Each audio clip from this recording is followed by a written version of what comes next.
నాకు ఓ స్నేహితుడు ఉన్నాడు. ఆయన ఓసారి గృహప్రవేశం చేశాడు. నేను ఆ గృహప్రవేశం చూడడానికి వెళ్ళాను ఏలూరు.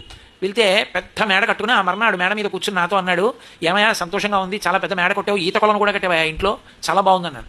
అంటే అతను అన్నాడు, ఏమి తృప్తి కొట్టేశారు, ఇది కాదయ్యా, నిజమైన తృప్తి ఎప్పుడో తెలుసా, మేమందరం ఒక్క గదిలోని రెండు గదులు ఉండేవి, ఒక గది వంటిల్లు, ఒక గది హాలు.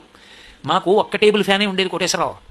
టేబుల్ ఫ్యాన్ ఇలా పెట్టి నేను ఇలా తల, మా తమ్ముడు ఇలా తల, మా అక్క అలా తల, మా చెల్లి ఇలా తల పెట్టుకుని మేము పడుకుంటే ఈ టేబుల్ ఫ్యాన్ నుంచి వచ్చినటువంటి గాలి తగులుతుంటే నిద్రపోయే వరకు నేను, మా తమ్ముడు, మా అక్క, మా చెల్లి అలా మాట్లాడుకుంటూ, అందులోనూ వంతులేసుకుని అటు పడుకున్న వాళ్ళు రేపు ఇటు ఫ్యాన్కి దగ్గరగా, ఇవాళ ఇటు పడుకున్న వాళ్ళు రేపటు, అలా పడుకుని నలుగురం తలలు తగులుతూ పడుకుని మాట్లాడుకుంటూ మేము పడుకున్న రోజుల్లో ఉన్న తృప్తి ఏమిటో ఈ మేడలో ఉందనుకుంటున్నావా, ఇందులో లేదయా అన్నాడు.